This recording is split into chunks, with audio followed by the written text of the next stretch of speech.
completely putting Albania in a different context because they don't know what it's like. Where the heck is Albania? Some people think that we're at war. Some people even talk about this being dangerous. They have that wrong. They have that completely wrong. I would hate for foreigners or other people to reduce me to the stigma.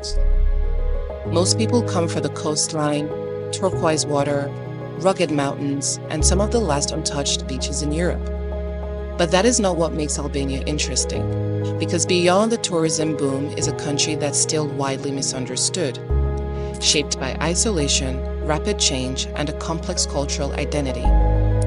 And that is a story Elona Kola has been trying to tell.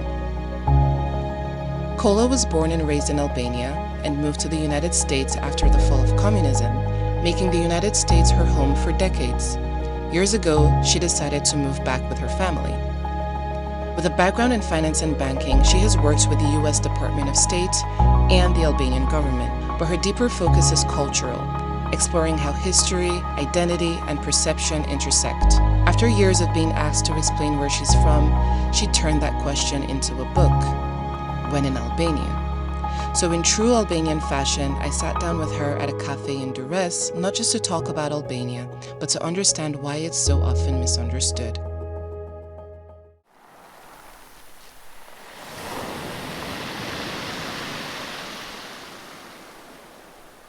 My name is Elona Kola. I am an Albanian-American. I was born and raised in Tirana. And I moved to the States when I was very young. I had my kids there, my life, my work. Then I moved back to Albania between 2007, 2009. So it's been, this many years that I'm back here. But I made America and the United States my second home. My heart belongs to both places. I'll always be an Albanian and be very proud of it, but I'm also an American and I'm also proud of it. For nearly half a century, from 1944 to 1991, Albania lived under one of the most rigid communist regimes in Europe. While much of Eastern Europe lived under communist rule as well, Albania went even further. For most of that time, it was led by one man, Enver Hoxha. At first, Albania wasn't completely alone. It had allies, mainly other communist powers. But over the years, those relationships slowly fell apart, first with Yugoslavia, then with the Soviet Union, and later on with China. By the late 1970s, Albania stood completely alone, isolated, and depending only on the principle of self-reliance. Albanians were cut off from the world physically, culturally, and ideologically. Travel was heavily restricted, foreign visitors were rare. After Enver Hoxha died in 1985, his successor Ramiz Alia began to slowly ease some controls. But real change only came years later in 1991, when the communist system finally collapsed. And for the first time in decades, Albanians could start to imagine something simple but long out of reach, leaving the country. It's unimaginable what we hoped and dreamed at the time, that we were young. And at the time of the transition, Albania just had moved from one system or regime, like the socialist and communist regime, to democracy, but yet it was very chaotic. So we just left Albania. And let's just put it this way, it was the American dream of having the opportunity to work and move and live freely with all the, the freedom, living freedom to the maximum. At the core of it, basically it was to enjoy freedom. Like I wrote in my book that when I was on the plane, I really didn't know. I was flying toward the unknown. I seriously had no idea, I went to Chicago in winter. It was very cold and snowy. I was not used to that weather. So, it wasn't that welcoming at first, but then it grew on me that I loved it so much. But I felt like the Western pool, the things that I observed and the concepts and the human values and all these phenomena, social phenomena, all these rights that people have. I found out that for Americans, the most fundamental concept was freedom. And this is what I was looking for, freedom to live where we wanted, to do what we wanted, to, educate ourselves, to learn about the world and just grow, with all the difficulties that it came and challenges. There are also some new challenges that have come up. For example, very large numbers of Albanians coming to the UK. And one global poll in 2018 found that 60% of Albanian adults wanted to leave. So many people have migrated from Has to the UK in recent years that some people like Naeem feel left behind. Everyone I know is in the UK, including all my friends from high school. These young healthcare workers are learning German in Albania. They're hoping to go and work in Germany. Hardly anyone wants to stay and work under difficult conditions for low wages. The motives and the reasons to leave the country and to move out of the country, honestly, they've always been there, and it seems like, it's still going on. Young Albanians still have the dream to basically just have a better life, to increase their horizons, to increase their, to get a really good shot at opportunities, to increase their income and their lifestyle. The reasons were, maybe I would say that not quite different, but relatively different, because like when we left Albania, it was a very small, isolated country that we really didn't know much about the world. Now, young people do know a lot more about the world. The different resources and information and technology and all these things that they, they have available, they make choices to leave. It's never is that they don't love their country, but they sure think that they could have better opportunities. In Albania, thousands of protesters have demonstrated in the capital, Tirana, over a planned development linked to Jared Kushner, the son-in-law of U.S. President Donald Trump and the husband of Ivanka Trump. And coming back from almost 17 years, we were faced with another culture shock here again, because we had to adapt, because Albania had developed in many different ways, and the life had changed, and it was better in many aspects. And, when you leave a country for 17 years, you come back, things have changed. And as you can see, things are very dynamic and move quickly here. And we had to adapt again. There's so much construction going on, new buildings being built out, and all these structures that I didn't see before. And it's always ever changing. In some ways, it's good because it's improving. I guess it's progressing, but in some ways it's not, because then it's polluting. Things are being demolished and rebuilt, demolished and rebuilt again.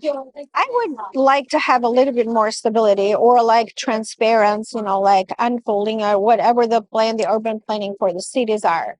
Because more often than not, we are just faced with new structure, new build outs, new buildings, new high rises, and people are not even asked, or they don't even know, not know what is the reason why it was built and was it good for the city. We hear very little about that. We're not being asked, if we like this for our city, and we'd like to participate more in a decision-making process.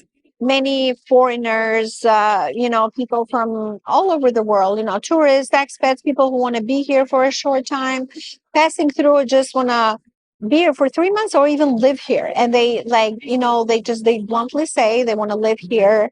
And the fact that you mentioned that many Americans have come here and have moved to Albania to seriously relocate, or retirees or digital nomads, or just plain expats that want to really have the taste for the country, want to explore it, want to integrate, want to learn the language and the culture. That surely makes us feel very good about it. Definitely, and no doubt, it's a very positive thing that Albania has opened its arms and its doors for the world to see it. Because before, this was an extraordinary thing. We did not have this. I'm talking about 30 years ago, when I was a young girl. Foreigners in Albania was such an exception that even if they came, some other countries, they saw us we were some rare species, and there was absolutely no interaction or communication. It was completely forbidden. You were not to talk to the foreigners at all, because the state security will just pick you up, because you could not be contaminated by the foreign culture. You were not to talk to foreigners. You just had to pretend that you were walking your way, and then you're not seeing them. If you were seeing them from far, you could not talk to them. So imagine how much it has changed.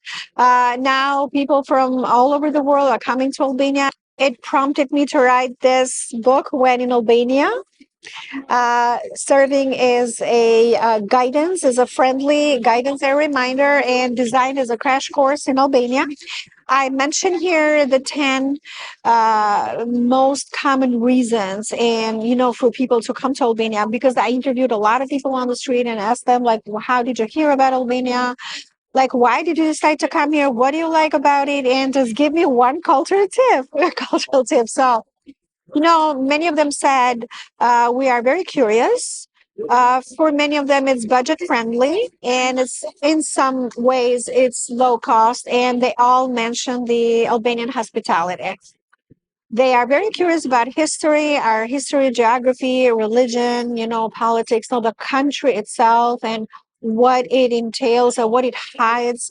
Because for many people, as my friend said, Albania is still an enigma. Just the other day, this American gentleman who has been here for a while and wants to make Albania his second home, he did mention that the integrating and learning about Albanian culture, its people, its language, he sees it a responsibility, like an individual responsibility. It's almost funny that because many people have no idea about Albania. So I write here when I say, tell me, be honest. Did people ask you, like, why Albania? Where is Albania? Did you open the map? And many people, like Americans who come here because they have a 1-year stay visa, like with no like work permit or any other business licenses or anything like that, to just be here roam free for 1 year, one entire year.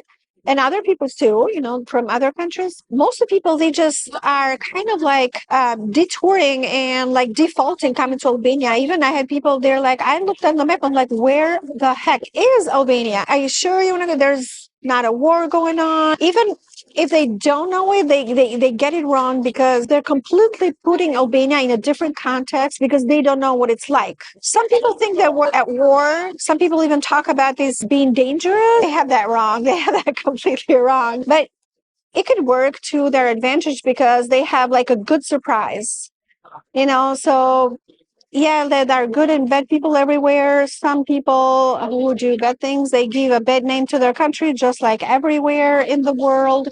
And I would hate for foreigners or other people to reduce me to the stigma. So, and I think it's everybody's desire for, when they represent their country or the country represents them. As a friend of mine says, come with an understanding. Most of the time is not unusual or like bad, or it's just different. So come with an understanding and trying to observe the culture and not change it.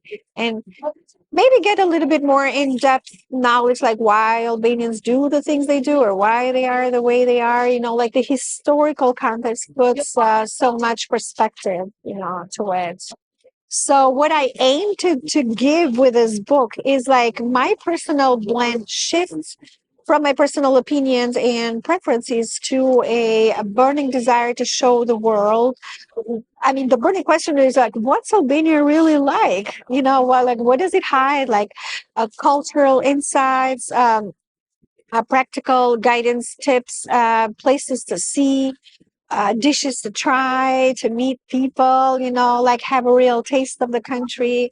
And because the nature and climate is so diverse, offering you from beautiful beaches, like here where we're sitting in Durrës, one of my favorite spots, to Alps, to the beautiful, magnificent Alps, like Blue Eye that you went, Saranda, Berati, all the architectural, historical sites, museums. So it has a lot to offer. And so I'm very, very excited, to show that, to make an effort to show that.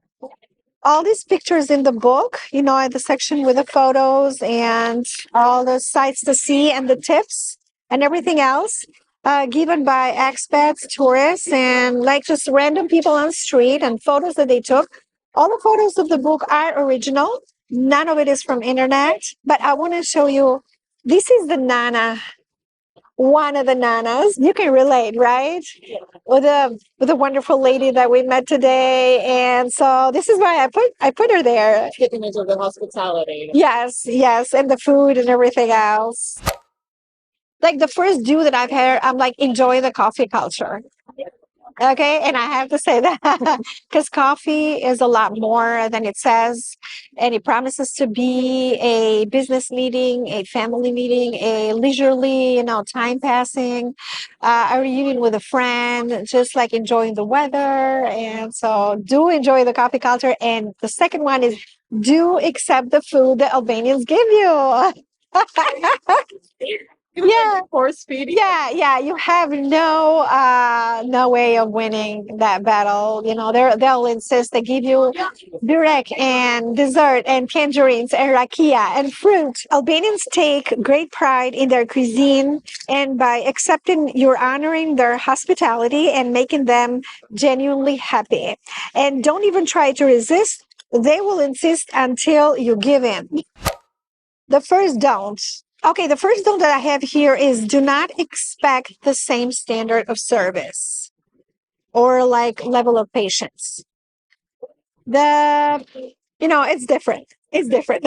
Sometimes you have to be very patient. Burek, coffee, definitely coffee. Now, tea is good here, but it has caught up, but coffee. In Albania. Tirana. I have to say Tirana. Oh, Southern Riviera, Himar. See, you know what? In Himar and the Riviera, you have the mountain and the sea. How about that? How do you like that? Oh, I'd say April, May, and June, and then September and October. July and August are too, but it's just like too much traffic and so many tourists that it gets crowded and probably expensive and too hot. That everybody must know. Or a sentence or a saying. Faleminderit. Faleminderit. Okay. Thank you. Merci. Thank you. Thank you.